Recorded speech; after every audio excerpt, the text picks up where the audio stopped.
If you're going to the gym 6 days a week because you think that's optimal and you want your best physique, it is not. I'd rather you overindulge on bicep curls than on liquor and food. Yes. If you need to kick the crap out of yourself physically rather than going to the bar, by all means, go to the gym. I would never tell people not to do that. I'd rather you need an elbow surgery than a liver transplant. Right. But if you think you need more, you do not. And the reason is, and one of those terminologies that I skipped over, was the recovery ability. There's just you. It's just me, Phil. And you know what? That's good enough. Okay, so we're here today with Blain Debunking. I'm going to be discussing physical fitness, really. The HIIT program, it's high intensity training, okay? And there's many ways to look at it. I found something now where I can train less time, have less times at the gym, and yet get the same, if not better results, even at my age. So I want Blain to really get into some details about things. But first, I want to thank you for coming on. Round two. Yeah, round two. We're all busy. And this is the perfect workout for those of us who say, you know what? I feel like I don't have time. Well, now you will. And you'll find out we've been thinking wrong about exercise quite often. And I've been blessed to train my whole life, even the high level sports. And I can tell you, out of all the training, Blain really hit me up on this and said to me, especially after I was going through another surgery, I think this is a better way. So I'm going to let Blain give us a little explanation now. I'm going to give you the toughest question yet. Yeah. Hit me with. What is exercise? All right. This one may upset some viewers. Get some comments section. Sure. Rage. So in my opinion, I'm going to give you my dense definition briefly. So I will say that exercise is a stimulus to a physiological organism in order to produce an adaptive response. Now, let me simplify. Yeah, let's use layman terms. Yes. So the difference between exercise, there's a huge difference between exercise and recreation. Most people, sorry, Southwest Florida, a lot of Southwest Floridians mistake recreation as exercise. Correct. And just because exercise can require movement does not make all movement exercise. So things such as steady state walking, leisurely pickleball, a leisurely bike ride, walking your dog, gardening, this is not exercise. It is recreation. Can recreation be positive and good? Absolutely. I enjoy walking. I walk 4 miles, maybe 3 to 4 nights a week after I eat dinner. I do it for psychological reasons, Correct. not physical reasons. Is it good to be outside, to have natural vitamin D on your skin, to be breathing fresh air, to see the beautiful foliage outside? Yes. Is it doing anything to stimulate your body to make a physical change? No, it is not. That derives from predominantly high intensity, properly performed strength training. So my definition of exercise is it's something that stimulates your body to force an adaptive change. And a lot of people misconstrue recreation. A lot of my neighbors are adorable. I did my gardening today. I got my exercise in. You want to watch my head explode. Yeah. Tell me you did some nominal thing and that you got your exercise in as a personal trainer. No, you did not. I did my steps to the refrigerator. We're not starting on step counts. You're going to make me blow my top in the first 5 minutes here. Well, I want everyone to understand what he's saying. That's perfectly healthy and it's wonderful things. We all do those things. I think what you're really trying to focus on is actual weight training done properly is growth, physical growth in all ways, not just muscular, cardiovascular. It builds all levels of health. Whereas, yes, it's mentally healthy to go walking. And of course, it's a wonderful thing rather than being sedentary. But you really want to get the heavy impact. Intense training, proper mechanics, as you've shown me. I didn't have terrible mechanics, but you showed me pace, mechanics, and less frequency, quite frankly. Yeah. And at the end of this, if you want to throw links into my YouTube page or my personal Facebook page, that would be your best bet because there's thousands upon thousands of properly demonstrated videos in there that you can see in person what this actually looks like. And if after this, anybody would like to contact me for a phone consult, anything, I can try to do my best from afar to walk you through it. I help people online all day long. I have a full caseload of clients. I do this all day long. Yeah. And the good thing about this type of training is some of the top athletes worldwide have used this throughout the decades, and the funny thing is I didn't even realize it back in the 70s. This became a huge thing for professional football team that won the Super Bowl and for many professional bodybuilders that were extremely famous at the time. So you're talking about something not just some, ex-athlete like myself thinks is great, or a trainer like Blain who's in great shape thinks is great. You're talking about tip of the spear people who used it and excelled. Yeah, it started in the 70s with Arthur Jones inventing Nautilus equipment, and it proceeded from there. And you would think that in 2025, we would have grown leaps and bounds from what those gentlemen had discovered. And instead, we've reverted to hitting tires with sledgehammers and shaking ropes while calling that functional training, when none of it is functional at all. But we can dive into that later. Yeah, and I look again, I want to say to people, from an accident and then trying to play sports for many years at pretty high levels, I've had a lot of surgeries, a lot of injuries. A large reason why I love this is I can't see any way I could get hurt. No. Injured in this type of training. If you do it correctly, injury is an impossibility. I cannot see any way of doing it. Folks, it's just impossible. And you'll see at the end, I'm going to definitely put some links in, some videos in. You'll see the form, and it'll click immediately that, okay, I can get a great workout, less time in the gym, less times to the gym, and you're not going to get injured. If you do it proper, I cannot see how you could. So now I want to get a little bit deeper into some of the details. I'm going to throw some terms out to you. Biomarkers and, for aging gracefully. Yeah. So back to, in my opinion, properly performed strength training being the ideal form of exercise. If you, and don't take my word for it, if you Google the top 10 biomarkers for aging, preserving muscle mass is on every single one. Correct. And so many people, especially maybe it's just in Southwest Florida, they do not strength train, and you see their bodies detrimentally getting worse while they're, treadmilling or biking or walking. And albeit the recreation is good, but preserving muscle mass should be your number one function. Correct. Absolutely. You see it in the posture. You start seeing the posture. It's almost like the reverse of from Cro-Magnon man to us. It's going backwards. You know that chart where everyone starts as the caveman with the arched back and then stood up straight. And then all of a sudden we're going that way. That's because people are not doing weight training properly to keep the muscles. Correct. We are essentially cavemen with cell phones. That's essentially what we are. Back then, it's just as applicable now. Movement is your most preserved biological function. If you can't move, you can't get food. And back then, the cavemen, you couldn't stop from becoming food. Hunter-gatherer.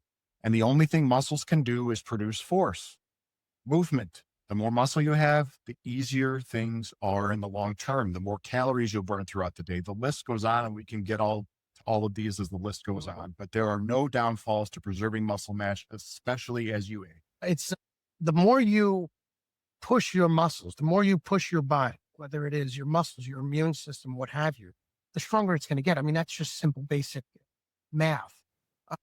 And I can tell you, again, I want to stress it because I know what it's like to be on the road for business. Many years ago, I was on the road for business for 40 weeks out of the year. I had no time, and I made makeshift workouts for when I went to many of these hotels, which back then didn't have gyms. I understand what it's like for it to be difficult. This solves the risk of injury situations that we all run into, whether we've been injured before or as we're getting older, we have to be more careful. And as Blain pointed out, if you keep testing your body that way, you keep pushing yourself, you're going to age gracefully. You're not going to have a lot of the issues that others have had. And I've watched it up close. I've seen family members, and you and I have discussed this, who unfortunately they're no longer with us because they did not train. They did not take care of themselves. And I watched them just collapse physically over the years. Yes. And the testament to my clients, I probably have about 80. Predominantly, they are, I'd say, in the 62. I've got a 90-year-old. And they are reverse aging. The fountain of youth is not a fountain. It is properly performed strength training. And I don't think anyone could convince me that there is a better way to do this. I will be doing this for the rest of my existence. The fact that I can train twice a week for less than 30 minutes and be 228. This is the strongest I've ever been in my life. This is the leanest I've been since college. And I almost feel like I don't even do anything. And my 4-mile walk takes 10 times as much time as my actual training sessions do. Because if you're calculating the time that I'm actually lifting and lowering weight and not catching my breath or talking to you in between sets, you're looking at maybe 12 to 15 minutes of actual working time. That's it. And unfortunately with this, that sounds like snake oil. It sounds like a scam. And when I first got into it, I bought one of Dr. Ellington Darden's books out of spite at Barnes and Noble, because I picked this thing up after doing years of everything wrong. I would do the fasted cardio in the morning. I would do the typical bro split of chest Monday, back Tuesday, legs Wednesday, shoulders Thursday, arms Friday, starving myself. And I got skinny fat. And when I transitioned to this type of strength training, my body just exploded. My own father at the time, back when he was alive, accused me of taking steroids. He's like, what are you doing? Are you on anabolics? I said, I'm not. It's the correct way to train, in my opinion. And I will not train any other way. I think once my clients come around and they realize it, and it's one of those things, and it's hard to verbally articulate through this, but if you see it on my page, if you contact me, once you try it, if you have any high intensity trainers near you, the best way to do it is to have an experienced person put you through it. Because until you physically feel what it's supposed to feel like, then the light bulb kind of goes off. So this is going to be tough to verbally articulate on a podcast, but I'll do my best. But I personally think that one of the easiest ways for me to explain it is first and foremost, I did the 2 hours a day in the gym, 5 days a week in the gyms, whether I was forced as an athlete to do it or even afterwards, because I was like a monkey. I was trained that way. So I did it myself for many, many years. And as a guy who had injuries, I kept injuring myself, and now I'll just push through it, which is silly. Doesn't make any sense. And I witnessed, if you can do 12 reps in 15 seconds, but I can instead do 5 reps in a minute and a half with a much lighter weight because I'm going so slow, trust me, you're burning more. I never felt the burn in my muscles the way I do now. And I almost want to kick myself. I feel like when I was younger, if I would have used this way, but I wasn't aware of it. I had heard of it and I wasn't really aware of it.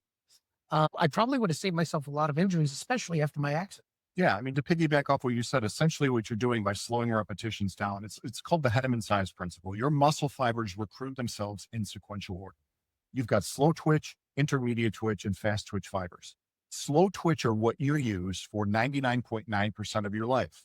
Circling back to recreation, walking, cycling, gardening, walking your dog. Slow twitch, very fast to recover. Being a set to momentary muscular failure, or you are moving at a very slow cadence. As soon as that set starts, those muscle fibers start to wear out. So they're going to go through the first 2 reps are going to be slow twitch. Your body almost perceives an emergency. It doesn't know what's going on. It calls in the intermediate twitch. Once it gets to those fast twitch muscle fibers, those are the ones you want to break down. And that right there is the target. That is the bullseye. That is the stimulus. Those ones that really burn. And because they burn so bad, your body cannot produce enough force at that point to accrue an injury. So especially new clients will say, it hurts. I don't want to get hurt. And I tell them that last rep, I could give you a suitcase with $1 million if I had that and said, Phil, get injured right now. You don't have enough force to produce to accrue an injury. Most people accrue an injury because they're moving something too fast. Correct. Too heavy. Correct. Everybody's seen the guy in the gym with the bench that puts on a bunch of plates and brings it down to his chest and bounces it off with all that force going through his elbows and shoulders. If you've ever seen a sprinter in the Olympics, when the gun goes off, as soon as they leave the blocks, if they blow a hamstring, it's right away. Nobody gets injured at the end of the race. Nobody crosses the finish line and then goes, oh, it falls down. Very rare. No, you cannot accrue an injury if you perform it properly. And performing it properly just takes a little bit of education and some physical discomfort to fight through. But the benefits of stimulating your body to that level are just unparalleled compared to anything else. And I can tell you there's a difference between when you get to the point where you've had a lot of surgeries, a lot of injuries, you start recognizing the difference between the good hurt and the bad hurt. Yes. And the bad hurt usually is in the joints. Yes. Or because you're slinging so fast, a muscle just snaps, pulls Yeah. right off. Whereas the good hurt, it burns. Yes. It's slow and steady. It's not a twitch. You don't start feeling like something's tugging wrong. And with this, I can tell you, I used to lift very heavy weights, especially for my weight and size. Even up into my late 40s, I lifted. I feel so much better when I'm done with a workout now, because also I'm not paying the price of all that heavy damage that I was putting on my body, slinging around. Well, I had good form, but I was moving a heavy weight still too fast, even with good form. Yes. And that's not good for any part of your body. I don't care what it is. This burns, this doesn't hurt. And that's the beauty of it. I feel great after a workout. Yeah. In the beginning, people psychologically have to get used to it. And in the beginning, it is unbearable. But once you're accustomed to it and you know the goal, Yeah. just like crossing the finish line with that set, move to the next thing. Yeah. And what he means by unbearable is you really go to failure. Your muscles go to failure. I'm assuming that's what you meant. Yes. And a lot of It's like burning that. yes. And a lot of the people watching that have never trained this way, you're probably picturing something that's really uncomfortable. I'm saying physically, if you're doing a chest press, for example, for the sake of my arms being in this picture, Mhm. and you're on the last repetition and you come out and you're pushing and you're pushing, and if your life depended on it, that weight stops. That is failure. And at that point, you want to continue to push for 3 to 5 seconds. And what will transpire is you're telling yourself to push this way, Mhm. and that weight That way to bring it down sets slow. itself down slowly, and you disengage because you don't have any more force to produce. It is 100% maximum muscle efficiency. Meanwhile, the burn in that 3 to 5 seconds. Yes. But those are the fast twitch muscle fibers that I were talking about pertaining to the Henneman size principle. Those slow twitch accomplish next to nothing. The intermediate twitch accomplish next to nothing. Those fast twitch muscle fibers, once you burn those off, that is the stimulus. That is the trigger to your body to add muscle mass. Because always take into consideration that your muscles are not capable of cognitive thought. They do not know that you want to look good in a swimsuit, or you want to lower your blood pressure, or whatever your reasons pertaining to why you want to get healthy are. Your biceps do not talk to each other at night and go, you know what? Phil did 3 sets of 8. And we know he wants to look stellar in that swimsuit this summer, so we're going to grow. No, they need a reason to grow. So when you train with that maximum level of intensity, your physical body thinks you fought a bear and lost. Mhm. Your DNA is trying to keep you alive. The only thing muscle is a defense mechanism against a threat. Yes, to the human eye, it looks pretty. It shows confidence and discipline. To our body, it's a defense mechanism because my body doesn't know when that stimulus is going to happen again, and it wants to be protected because it thinks I'm about to die. You just mentioned stimulus. I'm going to throw another term out to you. Well, a couple of terms: stimulus, recovery, adaptation, response. Yes. So after the stimulus, the recovery is the most important part, because some people have a misconstrued idea that you are getting bigger while you are in the gym. The workout itself, any type of intense physical exercise, is actually detrimental to your body. The benefits from exercise come from the recovery. That's when your blood pressure is lowering. That's when your physical oxygenation is getting better. That's when your muscles are getting put out of micrograms. You are not getting bigger in the gym. You get bigger during the recovery days. So you need to stimulate the body and allow enough time for the process to go through it. And those fast twitch muscle fibers, most people only burn out slow twitch or intermediate twitch. Those are very fast to recover. When you tap into fast twitch fibers, you need to wait for the biological process to come to fruition, and most don't. No, I didn't. I was day after day after day. I was tearing down. Right. That is what Not most rebuilding. people do, because it is a physical impossibility to add muscle mass before you're recovered. You can't do it.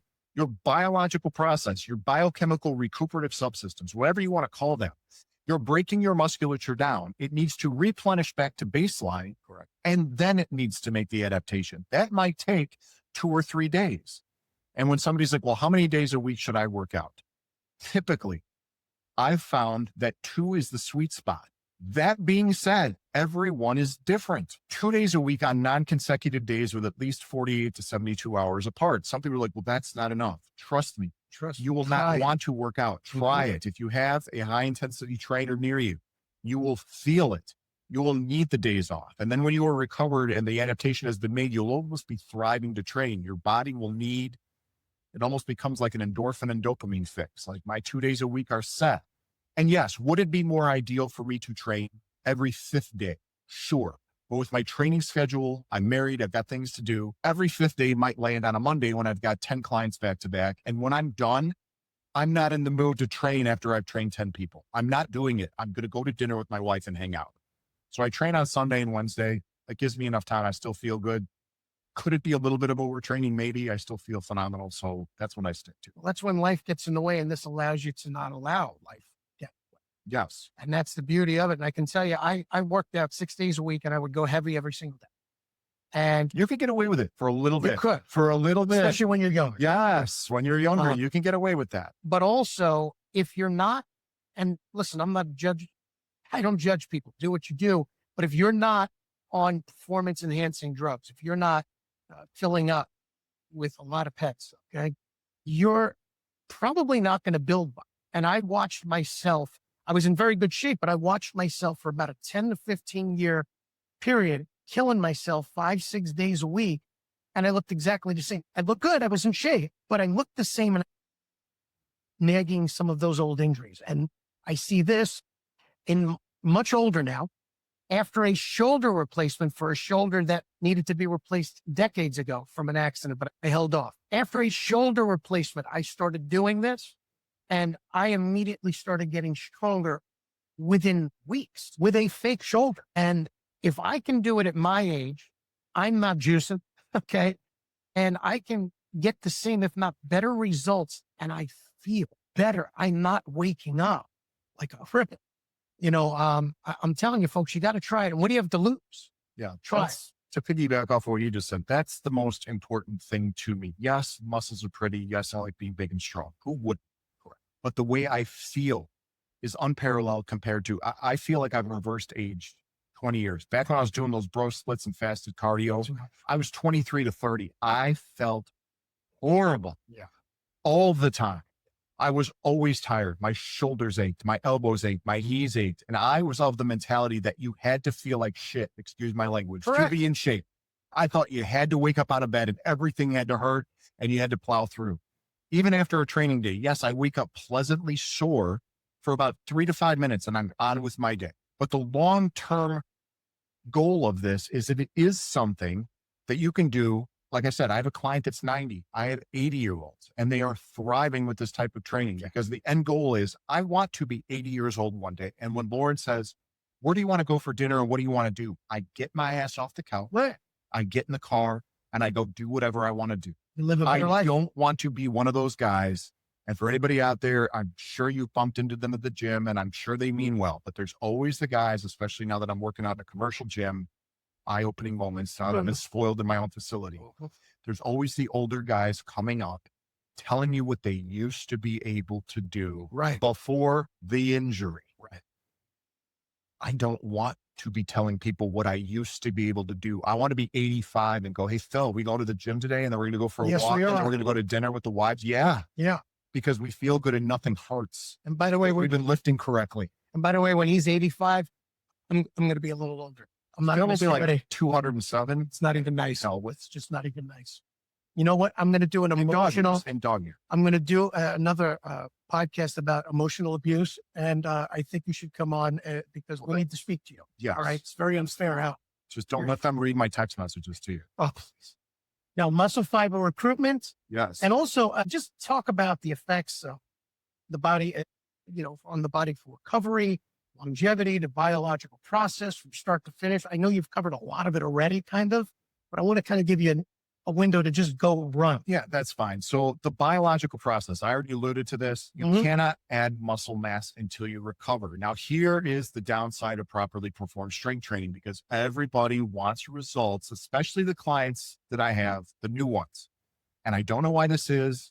If there's any other trainers out there, you could throw a dart at the calendar. It's usually the 12-week mark. That they go, how come I'm not ripped yet? How come I don't have 6-pack abs? It's been 12 weeks.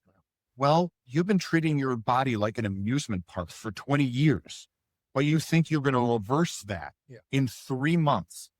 And the truth of it is You stimulate the body by breaking down the musculature, it recovers, and then muscle goes on in micrograms. Your body, hypertrophy, to steal a quote from Dr. Doug McGuff, who wrote Body by Science, hypertrophy is a side effect. Your body does not want to add an ample amount of muscle tissue. And the reason for that is muscle is metabolically active tissue that needs calories to sustain itself. If it was up to your body, you would sit your ass on the couch all day long and consume nothing but calories. Your body wants you to be 700 pounds and it never wants you to move because it just wants to stay alive. So the problem is when it goes on in micrograms, people think this isn't happening fast enough. Right. I've only put on 3 to 5 pounds in 6 months to a year. And the analogy I like to do, and I don't know if I'm stealing this, I am stealing it. I don't know if it's McGuff or Drew Bay or Jay Vincent, giving you guys credit because this is not my material. All props.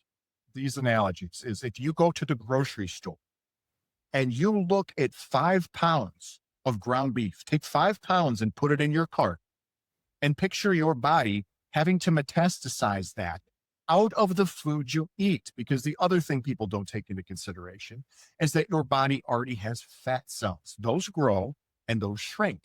Muscle has to metastasize from the food you eat after the training session. And we can get into dietary discipline later, but it goes on in micrograms. I've got one client, Rich Lancelot. He's been with me for 14 months. And he's just right now, I see the shoulders, the arms, the chest, the back, filling out the shirt. And he goes, man, long term. And I said, realistically, you've been this 14 months and he's already looking amazing. I said, wait until about year 3. And when I say that to people, especially new people, 3 years. I can't believe it. Yeah. But the time's going to pass anyway. The 3 years is going to go by, whether you can't pause your own clock. Nobody has a time machine. 3 years is going to pass. Yeah. I'm already almost 50. I feel like I went to my high school prom 7 seconds. Yeah. Poof, here I am. But the time is going to pass anyway. You might as well train once or twice a week. And then the 3 years click and you go, holy hell. And once you get, I'm going to touch on how much easier it gets as you get into better shape. But I think that's down at the end of our list. You know, it brings up a funny point. I had a good friend. He's not a bad guy. About 3 months after my surgery, you saw, I had a torn bicep. You were all hanging. My shoulder collapsed. Note the human transform. So RoboCop. the next surgery, I'm getting the Terminator eye. I think I'm getting the 2-for-1. Promise me that's being thrown in for free. Can I just knock on your door and ask if you've seen John Connor 3 times? As long as you play the background music from Terminator. That's it. Yes. So I had a good friend. And he, 3 months after my surgery, he looks at me and he goes, how in the world do you look that way after 3 months? You know, I work out for 3 months. I don't get anything. Well, first of all, I've been working out for 40 plus years. So there is something about muscle memory. I didn't get it year 1 or year 2. It took 40 plus years of consistent exercise training, whether it was incorrect, correct. I was working out, and he's a great guy, but he hadn't worked out in 10 years. And you're expecting to get those results. No, but after the 3 years, I bet you if you have a month off, something happens, you can then get right back in and you'll see results quick. Yeah, I'm going to piggyback off of that because a lot of people, one, they don't believe the twice a week, which I'm not going to, but they think if they stop, that muscle is immediately going to dissipate and it's going to disappear. No, it is not. Once your body puts on the muscle mass, it keeps it. And from the research I've read, you would have to literally become a couch potato, sitting, doing nothing for 21 to 28 days before the process of losing muscle even begins. Yes, you can psychologically think that you're flattening out because your glycogen stores are going to deplete, sugar, water, that might go down a little bit, but the actual muscle underneath the system has not gone any. I could, at this point, go down to training 1 time a week with a full body routine, and I would not look any different. I would not lose any strength. I train twice a week, and I'll say it mainly for psychological reasons. Yes. And that is okay. Like we did our other podcast, I had a drinking issue. Some people need to go to the gym, and I rather have people overtrained in the gym than abusing substances. So if you are going to the gym 6 days a week for psychological reasons because you need it, by all means, go do that. If you're going to the gym 6 days a week because you think that's optimal and you want your best physique, it is not. I'd rather you overindulge on bicep curls than on liquor and food. Yes. If you need to kick the crap out of yourself physically rather than going to the bar, by all means, go to the gym. I would never tell people not to do that. I'd rather you need an elbow surgery than a liver transplant. Right. But if you think you need more, you do not. And the reason is, was one of those terminologies that I skipped over, was the recovery ability.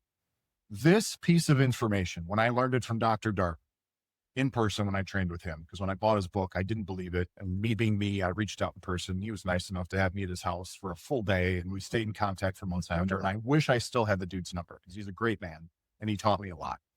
But the one piece of information, if any of you take anything away from this, it is that your recovery ability, your biochemical recuperative subsystems, whatever your body has to do to get back to that baseline after you break it down, never, ever increases. So, hypothetical, facetious, goofy example that I use with my clients. If I took a machine 12 inches away from Phil's arm with a hammer that could hit it at 100 miles per hour, and we cracked your left shoulder, and we did a case study to you going, holy hell, it hurts. It turns purple, it bruises. The bruising goes away, it turns yellow. It finally looks like regular skin again, and you have 100% mobility. Let's say, for simplistic math, that took exactly 6 weeks. If we did it again, spoiler alert, it's going to take 6 weeks. Your recovery ability never increases. So as your time in the gym goes on over time, you're going to get physically stronger. If you're starting, again, simplistic math, at 100 pounds on every single exercise. I know that's not real, but we're just simplistic math. And in a year from then, you are now at 200 pounds on every single exercise. You have doubled the amount of stress you can put on your body, but your ability to recover from that has not increased. So the big holy crap moment that I had was, the bigger and stronger you get over time, the less of it you can actually tolerate, which is why you and I trained the other day. What we did looked simplistic to us. That would have murdered a first-time gym goer, or even a gym bro that did haphazard sets. To do what we did, and we made it look easy, we went to lunch afterwards, that would put a normal person in the hospital for being as advanced as we are. Because when you are really, really good at it, it looks very, very easy. I tell all my clients, you know you're good at lifting weights when if a random stranger walks past you and they don't know if it's your first or last rep. Right. And what you're doing looks simplistic to the naked eye, then you're good at this. Anybody can scream, anybody can grunt, anyone can groan. If you can psychologically deal with the last 15 seconds of that discomfort, which is astronomically terrible until you get used to it, that's the good stuff. But I digress. But yeah, your recovery ability never, ever, ever increases. And I'll skip to this part because it just coincides with why most people quit the gym. Yeah. Is because they don't allow themselves the proper amount of recovery. Correct. So they might break down their musculature on Monday. You might be recovering on Tuesday and they go, oh, well, my guy's going 5 to 6 days a week. I got to go. And you're working out Tuesday and you're breaking it down. And you're going, you might skip Wednesday. You're going Thursday, Friday, Saturday. You can't keep digging a hole and then wondering why you're getting deeper. Right. You can't do that. You need to balance it out. You might work out full body on Monday. Take Tuesday, Wednesday, Thursday off, dial your calories back, go for walks, go swimming, go ride a bike, work out again on Friday. This is a lifelong, it is not a 6-week program. It is not a 12-week program. It is a lifestyle. And even worst case scenario, if you can work out 1 day a week, that will get you to your genetic potential. Will it take you longer to get there? Yes. If you work out once a week versus twice a week might get you there in 2 years. Once a week might get you there in 3 years. I'm going to revert back to the time's going to pass anyway. Yes. So why not do it? Why not do it? And then eventually you're going to get to the point where I'm most likely at. It's called your genetic potential. Without the use of copious amounts of anabolics, which I'm not going to use, you're going to get as good as you are going to get. That's right. And we can get into the genetic differences later about how different things respond, because I can't read upside down and you see the list and I can't. So yes, we have a cheat sheet because we want to cover everything for you. It's funny you talk about the 1 day. So he's going to remain nameless. I have a good friend played sports as well. It's a very high levels. And he asked me, businessman. And he asked me, how do you keep doing it? I don't have the time. And I said to him, I want you to do this. First, I started him in between phone calls. I used to always do this, doing like 1 minute pull-ups, just one rep, 1 minute, 30 seconds up, 30 That'll seconds. kill you. Kill Kill you. in between phone calls, 1 minute push-up in between phone calls. And then I got him to go to the gym with me. And we went, he was saying to me, there's no possible way as this big hulking ex-athlete that twice a week it's going to be enough. Now he's not being mean. No, I was the same way when I started. This is bullshit. This can't work. I told him, Here I am advocating for it. And we did, and he goes, come on, 1 set instead of 10 sets of chest or 15 sets. I go, just trust me. We're going to do 1 set, 1 set, 1 set. And I think we did maybe about 11 sets total. It was full body. Okay. We were done. And he didn't believe it would be cardio based as well. We were done. He's grabbing the railing and he's breathing like he cannot catch his breath. He looks at me. He goes, I can't believe it. I can't believe it. He couldn't even say it. And I patted him on the back. I says, I'll meet you up front because I was fine. To this day, he tells me there are weeks I just do 1.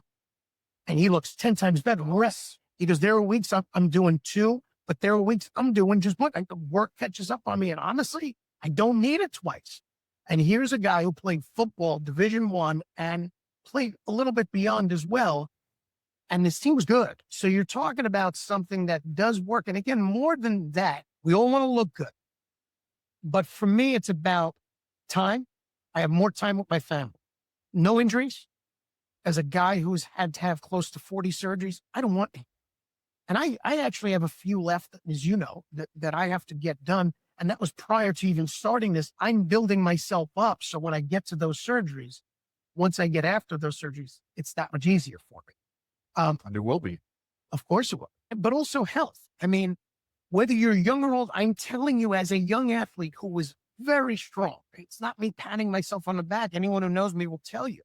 And I could do a lot of pretty impressive things. I would have done this back then if I could get my ego out of the way. Because back then it was more about ego too. I would have absolutely done it. And I can't see that it would have done anything other than help me be a better athlete, quite frankly. Yeah. And let me piggyback off of the 1 set, because I'm sure there's some people that are going to be watching this that go, 1 set's not enough. Right. You're picturing the set the way you do. Correct. To Phil's point, when you are lifting and lowering a weight slowly and that Henneman size principle kicks in and you're sequentially recurring slow twitch, intermediate, fast twitch, your sets should typically take anywhere from 90 seconds to 2 minutes. If you can sustain a set for more than 2 minutes, you should up the weight. Now take that into consideration, because if you go into any commercial gym, and now that I am in them, I can't mind my own business. I can't. The nonsense that I see after being so spoiled with as disciplined as I am, my training partners are, and my clients are, to see the debacle of just trash that I see. I will count a random person's time under load or whatever, time under tension.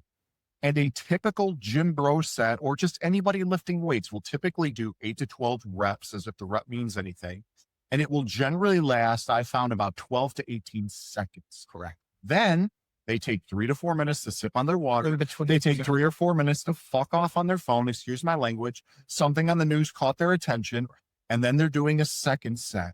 And after maybe 5 sets of a bench press, they might have a total time under load of 70 seconds, which we accomplished more than that. So you're almost doubling the amount of actual volume training the way we are, but you're getting out of the gym in 30 minutes because we're not there to socialize. As soon as you catch your breath, move to the next exercise. It is just a job. Right. I don't go there for social reasons. I get in, I get out. The socialization comes at lunches afterwards and everything else. It is just a mission. It's something to accomplish, just as brushing your teeth or shampooing your hair. Just get it done. It's just something to do to your body to make it effective.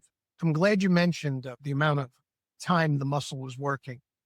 And I had mentioned it earlier where I used to do sets of 12 in like 12 seconds. Yes. 1 second up, 1 second down. Yes. And if let's say I take 5 sets, that's 60 seconds. Take 10 sets, that's 2 minutes. I was doing that with 1 set. Yes. And I train extremely slowly. I typically adhere to a super slow protocol, which is a 10-second positive phase, a 3-second contraction, and a 10-second negative phase. Right. Do you have to move that slowly? No. I personally do because I'm trying to make the exercise as hard as I possibly can while simultaneously being as safe as I can. Because to my previous point, I want to be doing this when I'm 80 and 90 years old. I don't want to tell Phil what I used to be able to chest press. If you move a little faster than that, does it still work? Absolutely. Yes. The fastest I would move personally, any rep, or I allow my clients to move as a 5.5 speed. That's still very, very, very controlled. I just go slower because I find it that much more detrimental and I want to just effectively execute the hardest set I possibly can. For the muscle, yeah. And 5.5, realize that's still 10 seconds. And I easily could say 12 reps, 12 seconds is the general population. Like that is doing boom, boom, boom, boom. Yeah, I said that because I know the thing I know 60 seconds is my 3 reps. That's 3 repetitions. And I am not lifting lightweight. No, we're not. For a tall guy, and I know most tall guys, I'm 6'5". Most tall guys are extremely lanky. The fact that on my own hoist equipment, I am 1 or 2, pins below, almost doing the whole stack. Yeah. Being the strongest I've ever been is a testament to this type of training works. I'm not saying it to show off. No. I lift the weights I lift at the height I am. Right. And take into consideration that for my arms and my legs, I'm going almost twice as far as normal people. You take a guy that's 5'6" on a bench press versus me, the mechanical work for me is almost double, and I'm doing what they're doing. And I want to point out, he's talking about being able to do, and we work out together many times, 2 pins above by going slow. If we went fast, I could do it 100 times. Yes. I want to point that out. Like, I could probably to this day still, even with a replaced shoulder, put hundreds of pounds the old way. But that's the point. I don't want to do that anymore because that's damaging. Yes. And with the mentality of you're not going into the gym to move weight. You're using the weight as the tool to fatigue the musculature. And once you get that paradigm shift in your head, it doesn't matter how many times the weight goes up and down. You want to tap into that Henneman size principle and get those fast twitch muscle fibers. And a lot of people mistake the term intensity for heavy weight. You don't need to necessarily lift heavy. If you are new to this, you will have to back off your weight to get used to the rep cadence. But what will happen over time is you will start to predominantly get stronger with the slower reps. And as I tell all of my clients, once you can start to move heavy weights slowly, then you're strong. And it pisses people off when I say anybody can move heavy weight quickly. That shit is easy. Momentum. I could take a 135-pound bar and curl it if I stuck my ass out, swung my arms, and just jacked. I'd rather take 90 to 100 pounds and slowly bring that out, hold the contraction, and hold that thing until my body is physically incapable of moving it anymore. And that is the stimulus to add muscle mass over time. That's where the explosion comes. And what I'm trying to do, and I think a lot of you already know now, I've watched family members pass away too young. For many reasons. And I'm really focusing on physical, financial, and emotional fitness. I've seen people succumb to the emotional part. I've seen people succumb to the financial and the physical. So now we're speaking about the physical fitness. And I work with individuals on that pronged approach. I can tell you locally, anybody who I'm going to have working out, I'm going to be sending them to him. We, as a society, we got to do better, but you know what? It starts with you, the individual, as a family.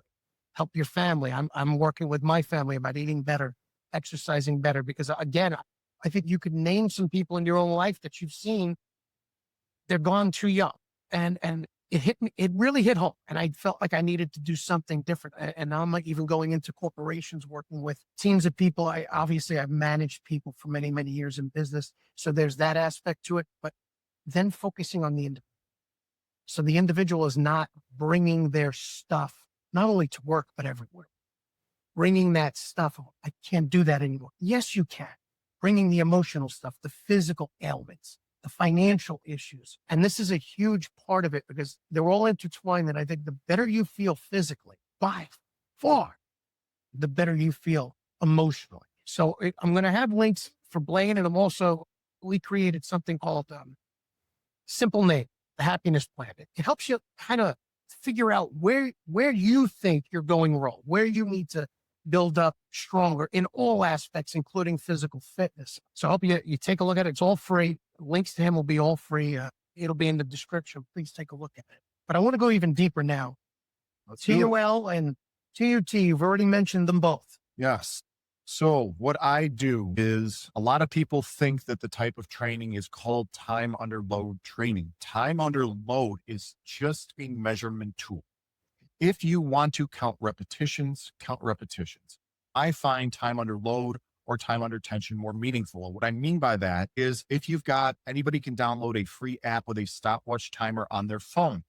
It is more accurate for data collection pertaining to if you want to see realistic strength gain. Because let's say you're doing 100 pounds on a leg press, and on your first workout, you get that for 60 seconds on the dot from the time you start till the time you hit momentary muscular failure and you're pushing and that weight stops. I usually stop the timer. I'll write down my client's time under load.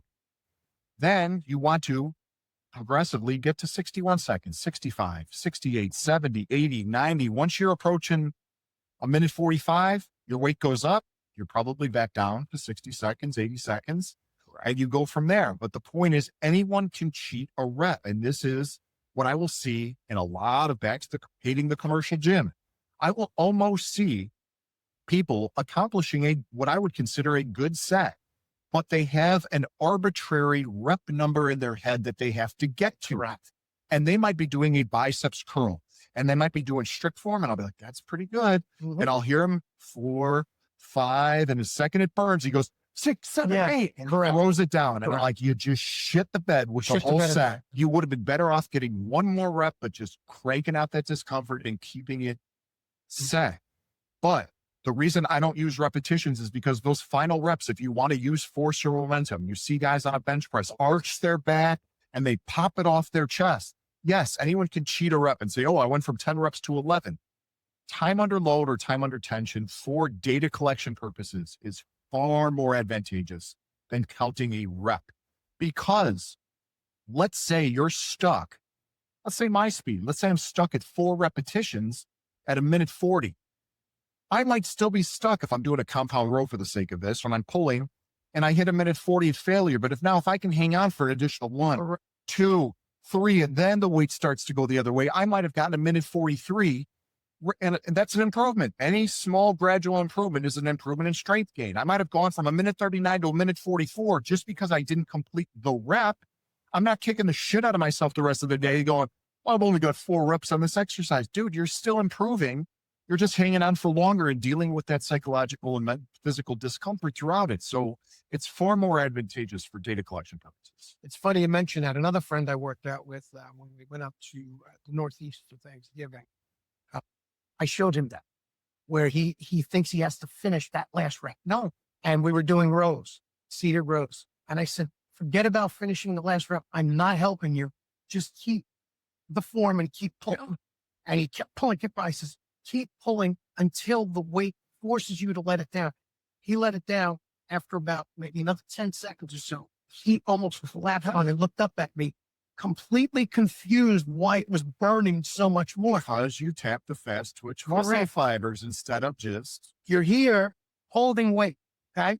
As opposed to doing this. Yes. Just yank. Anybody can yank weight. That's momentum. That's not training. That's not weight training. And yeah, I get it. When I was younger, I had an ego and I wanted to hit a certain weight. I wanted to hit a certain amount of reps. Now, what I want to do is I want to get the best workout possible and get the best growth from it. And we were just talking about moving weights, fatigue, musculature. You know what? Once you tap on something else that you think that maybe we haven't covered yet. Yeah, let me crap on the fitness industry. Let me see my notes here. All right. Genetic capabilities, misconceptions as it pertains to realistic outcomes. Correct. So if you have any cognitive dissonance as to how I can be in the fitness industry and simultaneously shit on the industry, you're just going to have to figure that out on your own. I have doctors who do it on their industry. I agree with you. This is something, and I wholeheartedly felt for it when I was young and I wanted to get in shape and I bought the muscle magazines. I truly thought, and the physical fitness industry thrives on getting your money out of this, is believing that the routine or the workout created the body type. I was so set on, oh, well, Phil's jacked. And he does chest on Monday and back on Tuesday. And I followed the order that you would do it. And I'm not looking like Phil. What the hell's going on? Because I thought that the activity made the body type. And when you reverse that and come to that truth, it is like a paradigm shift of thinking. And one analogy that I get from a lot of clients, I don't know why, it always comes to Michael Phelps. He's just got, it's either the Brad Pitt physique from Fight Club that guys want to look like, or Michael Phelps is generally the second one, but I think it's more fictionally attainable by people in Florida because they have pools and they can swim. And they think if they jump in the pool, well, Michael Phelps has long, lean muscles. Michael Phelps swims, so I'm going to swim and I will look like Michael Phelps. Well, first of all, you're comparing yourself to a genetic anomaly of the top 1% of the 1% of the 1% who is training in a pool 8 to 10 hours a day that had to eat 10,000 calories of pancakes because he's burning, but you think 16 laps in your pool is going to equate to Michael Phelps' workout regime. Put that aside for a moment. But once you realize that the activity doesn't make the body type, the genetics pick the activity. And when some people, either they'll use Michael Phelps, or I have a lot of people who haven't been hurt yet that go to CrossFit, and they'll say things like, well, I turned on ESPN2 and they look like that because they do CrossFit. And my rebuttal to that is they don't look like that because they do CrossFit. They do CrossFit because CrossFit is easy for them because they are already the genetic top 1%. So you're not seeing the invisible graveyard of people that have gotten hurt. And when I use this, it's not hilarious analogy, but when I say it, people understand where I'm coming from because I say, okay, if I'm going to use your Michael Phelps analogy, I'll use this one. You know what? I'm 6'5", which is pretty tall. I like being a tall guy, but I want to be even taller. So I'm going to tell my wife I'm going to buy a basketball hoop and a basketball because Shaq is 7'2", Right. and he must be 7'2" because he plays basketball. So if I shoot hoops every day, I'm obviously going to get to 7'2". And they're like, well, that's ridiculous. Shows your Michael Phelps analogy. Because Michael Phelps' physique, he was going to be 6'5" and built like me anyway. You could take genetically the greatest athletes in the world, and if you switch sports, they would look absolutely ridiculous. Take Michael Jordan or Kobe Bryant after their best game, and Michael Phelps after his best race, and put Phelps on the basketball court, and put Kobe and Michael in the pool, and you won't be able to tell they're athletes. No, they will look ridiculous. They'll look human. All of a sudden you'll realize, and it's funny, I like bringing it back to baseball because that's what I played. There were guys, and I never used to, as a young kid, you get angry about it. I was so much stronger than them in the gym, but they were on my team, lanky. They get up to the plate and they had power. Yeah. Hitting wise. Let me interrupt for 1 second. I would say baseball is one of the only sports that has just a myriad of different physiques. Totally different physiques. Absolutely different physiques. You can see a morbidly obese guy go pitch 110 miles an hour, but you put him in the outfield and he's useless. That one sport has a myriad of different physiques. But I'm saying like you look at a basketball team, or a football team, or whatever positions. Or to use Michael Phelps, if you look at the final Olympic, whatever race you want to put, and you covered up those guys' face and you looked at their bodies, you couldn't tell me which one was Michael Phelps. They are cloned. That physique. I'm saying you had the genetic predisposition to play baseball. Right. You're smaller and more muscular. You're not going to step on a basketball court. No.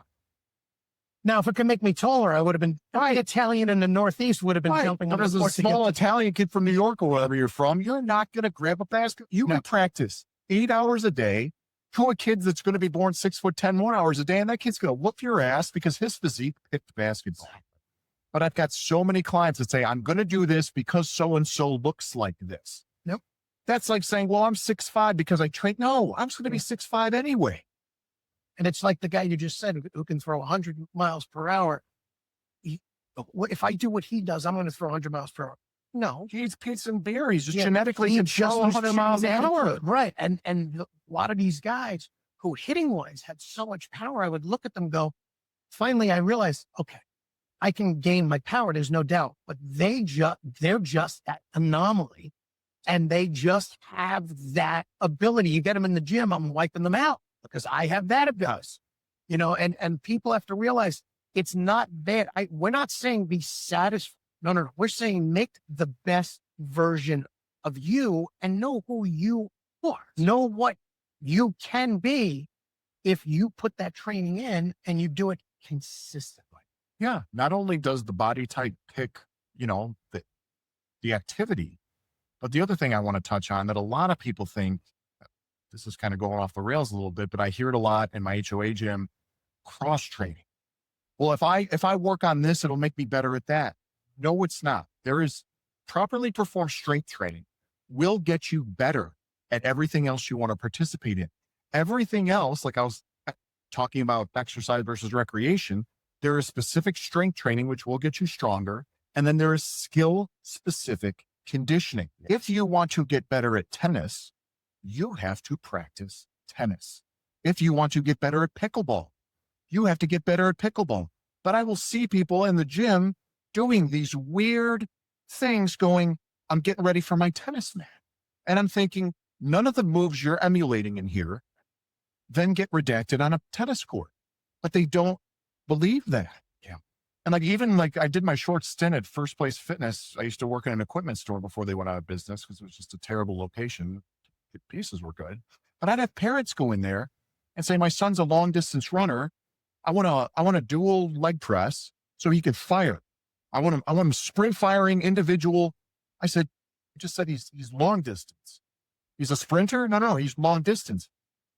You don't need this piece of equipment. I talked more people out of buying equipment than I ever sold because I'm like, this is not the direction you want to go. Just in your strength training and practice. Yes, practice your skill specific conditioning. Playing tennis will get you no better at swimming. Swimming will get you no better at walking. Walking will get you no better at rollerblading. Whatever you want to do, you have to practice that specific thing. Unless I'm going to go off on a tangent for one more second here, because if there's anybody listening out there, we were talking about the invisible graveyard and the activity picks the body type. The other thing that I see from clients is, well, I saw so-and-so and he's in his 60s or 70s and he runs. Okay. For the love of God, long distance running, if you were to write a pro and con list, right, the cons far outweigh the pros. My father, who was a little bit shorter than me, but also pretty built, ran 2 miles a day. That's not a lot, 5 days a week. Both hips, both knees replaced. Right. Running is so detrimental to your body that people will make the mistake of seeing one 65 or 70-year-old guy that's cut and running, and they are not seeing the millions of people with hip and knee replacements. They just see that guy out there and go, I can do that because he does that.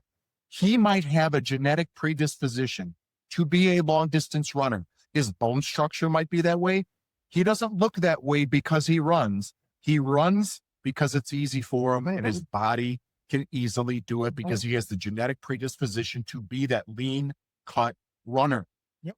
And I'll tell you what, we didn't even discuss this beforehand, and I'm going to back him up on this. I've actually run marathons. I ran the New York Marathon under 4 hours. I've run marathons consistently under 4 hours throughout my life. About probably 15 years ago, I said, no more.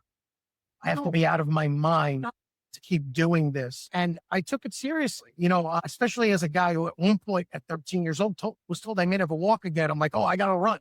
No, it's the exact opposite.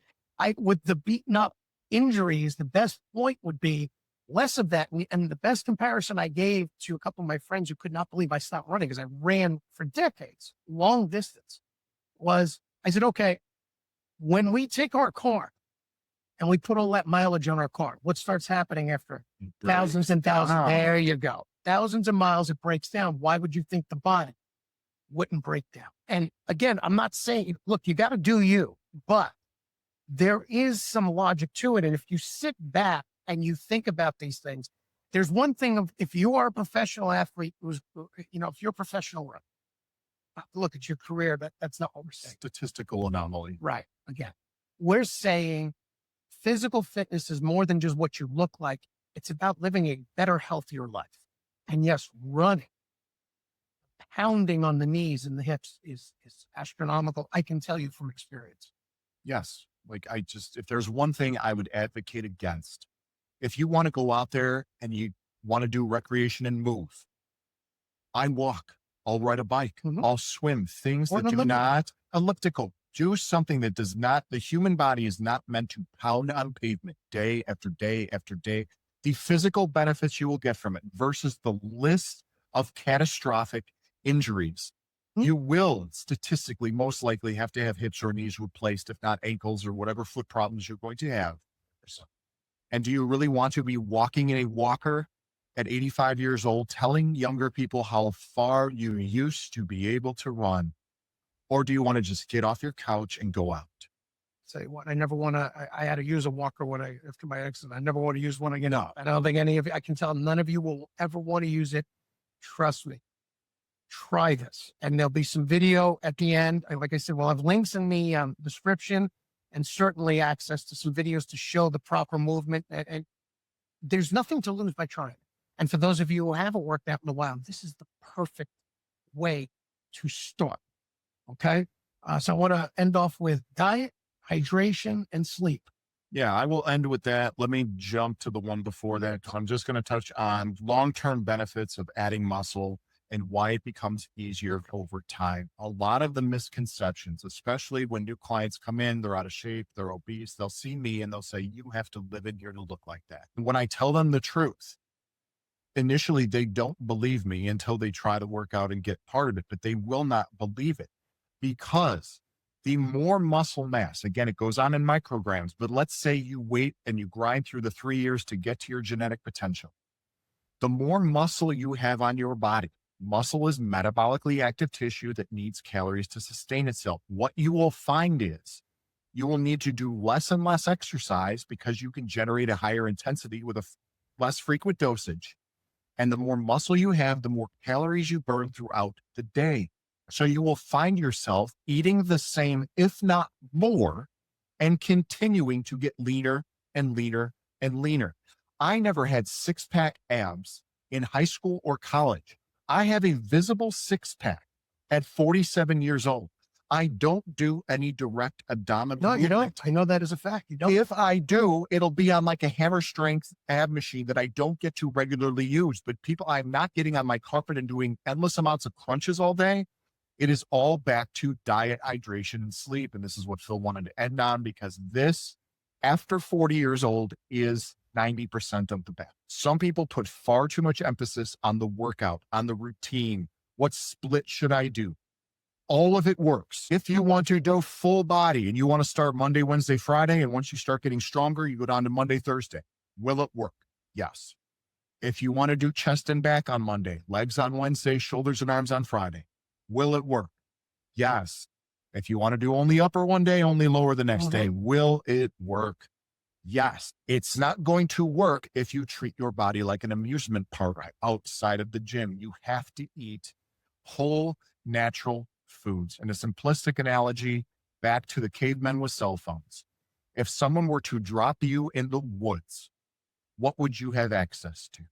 You'd have access to whatever meat you hunted, whatever vegetables are grown, whatever fruits are grown, and water. It's simple. There's your diet. And the most simplistic way to do this is at the grocery store, stay on the outskirts unless you need coffee. There is nothing in any of the aisles other than bottled water, Gatorade Zero, whatever you want to do, and coffee. Yeah. Get your meat, get your produce, get your fruit, get your vegetables, get out of there. Now, Processed foods, stay away. Processed foods, stay away. And I'm not saying don't ever consume it. Obviously, once in a while, I have a dessert. The holidays are coming and I got to eat a little bit more than I normally would. Yes, but there are ways around that. But predominantly, you cannot get a good physique if you eat like crap. And I've had so many clients that refuse to change the lifestyle. Because yes, I understand it is Naples, Florida. Predominantly, the population down here is successful and retired. They like to drink alcohol. They like to golf. They like to go on the boats. They like to go to the buffets. I can't control that. Right. And some of them will come to me, how come I don't look any different? Well, what did you do last night for dinner? Oh, we had pizza. We had appetizers. We had a couple glasses of wine. I only had a couple. You probably consumed 5,000 calories at dinner alone. You cannot do that 5 You can't- days a week. You can out exercise a bad diet when you're in your 20s, maybe early 30s. Nobody over 40 is out exercising a bad diet. You cannot do it. You will be banging your head against the wall. And Blaine's not saying don't do it once a week. No, Even if you do it once a week, okay. But there are people who've gotten, especially when you have had success, tend to do it almost daily. it is daily, but And the it's people too much. You're talking thousands and thousands of you're calories. throwing a day. toxins into your body. But a lot of the people will make the mistake of having a cheat day. The people that actually listen to me pertaining to nutrition, don't look at your calories on a day-to-day basis. Look at them on a weekly basis. Hypothetically, let's say for simplistical mathematical reasons again, you need 2,000 calories a day to lose weight if you want a calorie count. If you don't, there's other ways around it. We can talk about that. 14,000 calories a week. I might have clients that Monday through Saturday, they'll be at 1,800 calories.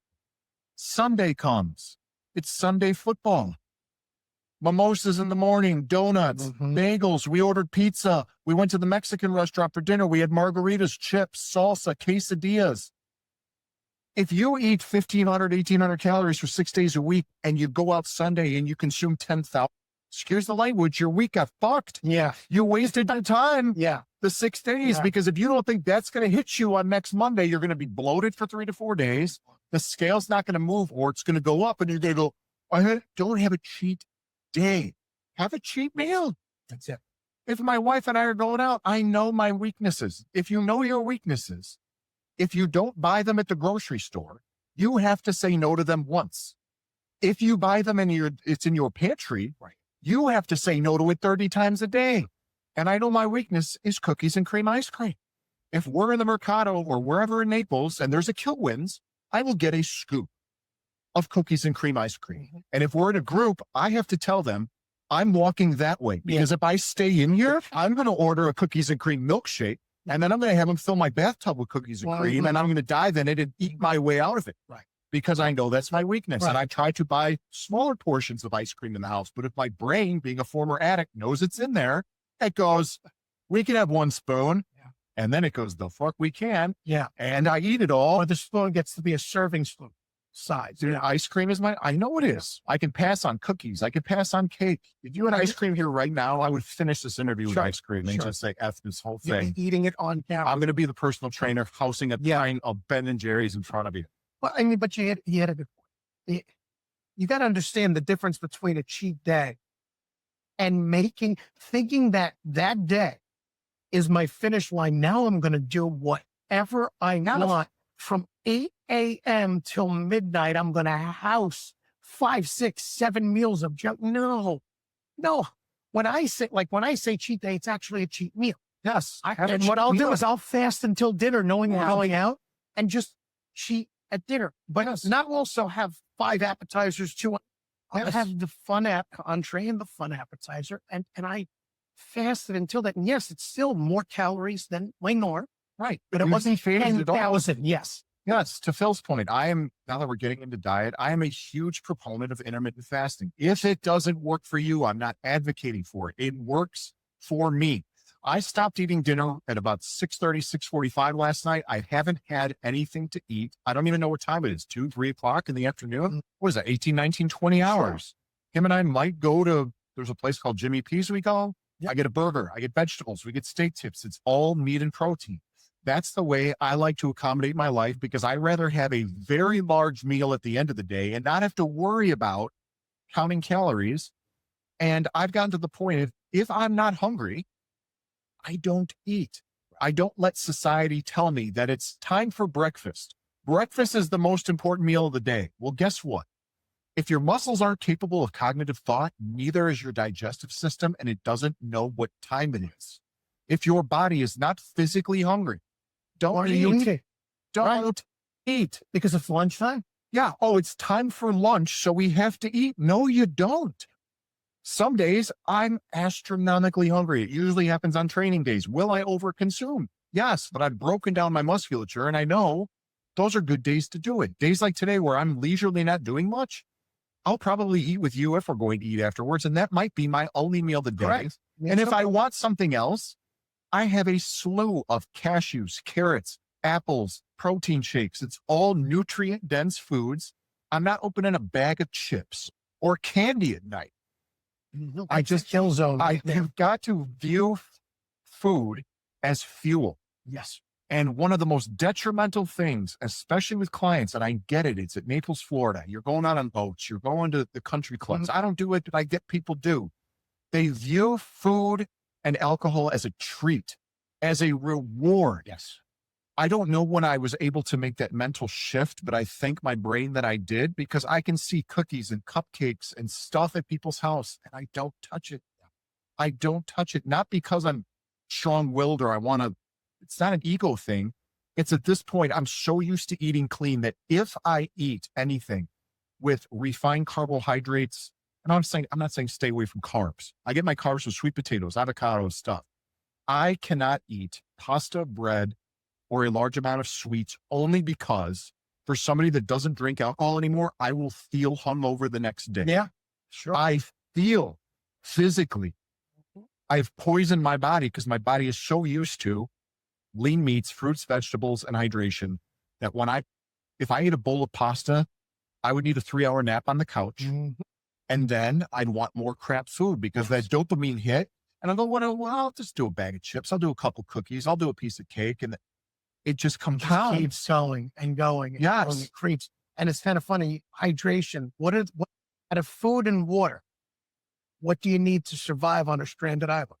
Water. Yes. You can last so long without food. So that in and of itself, that should tell you, you don't need breakfast, lunch, dinner, snacks in between. I remember growing up, there was the 3 meals and snacks if you're an athlete.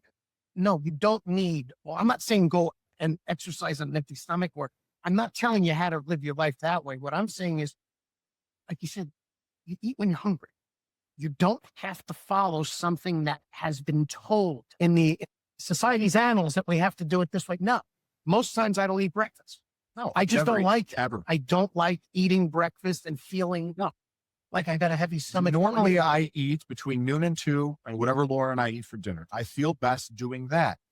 That being said, with the holidays coming up, I know we are going to other people's homes that are going to make things that I don't normally eat. They're like, we are making lasagna. We are having garlic bread. Am I going to pass on it? Of course not. But I will probably fast through the majority of the day and make that one meal a day and then one block of lasagna, a couple pieces of garlic bread, or whatever they have for dessert. And I'll go back to normal the next day. That won't dent my body. But the problem is people eat that way for weeks on end over the holidays. From Thanksgiving to Christmas to New Year's, they just plowing through food.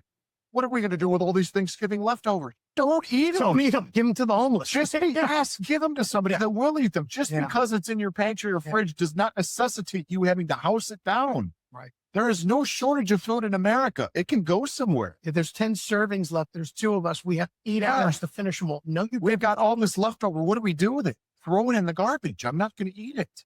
Well, you know what? I think this has been very informative. I'm glad we did it. We always do the solemn 5, right? Where we have a solemn 5 seconds. Yeah, but what are we going to make fun of? We don't even need to make fun. Actually, I'm going to make fun of something. We can make fun of you. Sure. Well, that's natural. That could be like another hour of material. Please. Well, we'll do a podcast on it. So we'll have a solemn 5 seconds. You know what we're going to be sad about? All the bad foods you ate already and what you're going to eat. Okay. And then you're going to forgive yourself and you're going to get going immediately.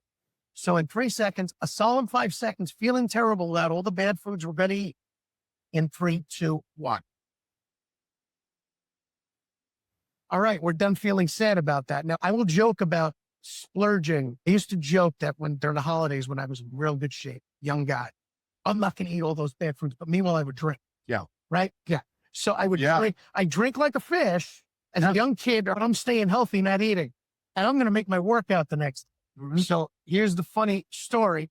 I'm at a hotel in Vegas and we're at for an event, and I'm making the gym before we hit the showroom floor. Like it matters. Right. I drank like a fish the night before. Terrible habit. Young kid, all of a sudden I feel a tap on my shoulder. I had no idea. I fell asleep on the machine. So just whether it was because I was tired, still drunk, I don't know. But I fell asleep on that machine And this gentleman's just cracking up, taps me on the shoulder. I'm like, what? I didn't even know where I was. I'm like, what? I was sitting in the universal bench press. And I don't know how long I was there. Good spot for now. Yeah. So if you feel bad, Use the leg press next time. yeah, right. It's a better place. You're right. Everybody at the gym camps now. It's better. You're right. They do. Because no one wants to do legs. Right? If you feel bad about making missteps, well, there was my missteps. So don't feel bad. Yeah, there's one more thing, because I've got everybody, all my clients, say, don't wait until a certain day to get your act together. You can start right now. Yes. Today. If you were going to eat some crap food and you can't have the discipline to put it down, start now. Yeah. Everyone's like, oh, we got Christmas coming up. So what? So what? I'm going to eat like crap on Christmas. And then that's one day.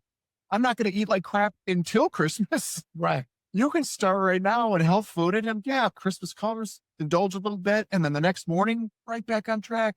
You don't have to wait until the New Year's resolutions. We're going to start on the 2nd or 3rd. That's when we're going to get our act together. If there isn't a miraculously disciplined version of yourself that exists now, what makes you think he or she is going to just metastasize on January 6th? You think a version of yourself that doesn't exist right now is going to come from some genie bottle and go, this is discipline, Phil, today. We don't eat cookies. No, that Phil's still going to be there. You have to do it slowly and incrementally. And for the love of God, this is one thing I'll say. If you consume a large amount of chips or junk food and you tell yourself, I'm going cold turkey on January 4th, do not do it. Statistically, you're probably going to fail. And I've had clients do this before. I used to have this lady that would eat a sleeve of Oreos every single night. And she told me, I'm going cold turkey. And I said, no, you're not. Here's what you're going to do. Tonight, you're going to have 11. Then tomorrow, you're going to have 10, and then 9, and then 8. And I got her to the point, and I don't remember the mathematical numbers, but it was astronomical. I did the calculations of a sleeve of Oreos every day for 365 days. And let's make something up because I really don't know what the calculation is. 600,000 calories. I know that's probably way overboard. She went from 600,000 hypothetically to 5,000 a year. Because I said, every night have 2 or 3, but I have the 2 or 3. If having the 2 or 3 helps you abstain from having 12, by all means have 2 or 3. If you need potato chips and you can buy the box of the smaller bags, rather than opening a giant bag of Doritos during a football game, and you can have 2 or 3 smaller bags, by all means, that's a successful step. Don't think it has to be all or nothing. Well, there has to be some wiggle room. Yeah. It's just like an addict, quite frankly, with food. You have to wean an individual off the proper way, or you go cold turkey. My brother was heavy set, and he would always try to go cold turkey on things. I'm like, some people can. Yeah. Yes. Very few. And look, my brother and I had brotherly joking. So he was a big guy. He was about my height, 400 pounds at one point. And I said, so let me get this straight. You're going to go from a 6-foot hero to a 6-inch sub. It's not going to happen. It's just not, and he would die laughing. It's not going to happen. No. Let's go down to a 5-foot hero. And he used to crack. I'm like, I'm not kidding. We're going to go slow. And whenever he went slow, there were periods of time. There was one period of time he lost almost 200 pounds. It took years, but he lost almost 200 pounds because he did exactly what you just said. Let me piggyback off one more thing. Sorry, this is going to be way too long, but we can. So you can slice it. Sure. So for the people out there that might have a very large amount of weight loss to do, to Phil's point, do it slowly. Do not crash diet. Here is what I would recommend that I do with my clients that's sustainable over time is you might in the beginning not have to count calories, but just get a guesstimate. Just if you do it for a couple weeks, you'll start to know if you eat a steak predominantly, if you have a small bag of chips, you'll start to eyeball where your calorie count is. I don't count calories because I fast. I just don't have the discipline in me to do it. But if you need to, if you subtract 500 calories per day, not per meal, per day out of a 24, there are 3,500 calories in 1 pound of fat. You will lose 1 pound of fat per week. Some people go, that's next to nothing. Back to time going to pass anyway. If you do that for a year, you will be down 52 pounds slowly. Statistically, you're going to lose more than that. You might be down 60 pounds in a year. Don't try to lose the 30 or 40 pounds in 2 months. Yep. You're going to crash diet. You might lose some fat. And when you binge, you're going to go hard and you're going to add it back. You're going to come back fatter than what you were. Of course. 1 pound a week, 500 calories a day. Take whatever you would normally eat, Just get a Tupperware container and shave a third off. shave it off. Have a big glass of water before you eat. Eat your meal. I guarantee you, you will be satiated. That is exactly what my brother did when he finally listened after decades of not being able to lose weight. I would say, set up your normal plate. Take a little And I would off. go like this. I would take some off. And understand, if you also add in the weight training, Huge. Huge. you're going to do more than 52 pounds in the year. Oh, yeah. He's just talking about slowly cutting out the calories. After maybe 3 months or 2 months, you do more, or even weekly. Just do a little bit more, a little bit more. It's portion control coming down, and it goes right back to those clients who are eating only 1,500 to 1,800 calories Monday through Saturday. Then on Sunday, consuming 10 to 12,000 calories.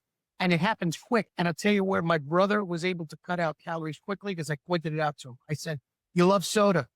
All sugar and high You're calories. drinking 12, 15 sodas a day. And what we're going to do is we're going to replace 3 or 4 of them with water. And right there, he was saving hundreds and hundreds of calories. So I started with the sodas and the juices first. Yes. And then we went with the food next. Yes. Or if you need some of the flavor, Gatorade Zero. I drink these all day. Yes, there might be some stuff in it. 0 carbs, 0 sugar. It's got all the electrolytes I need. I sip it.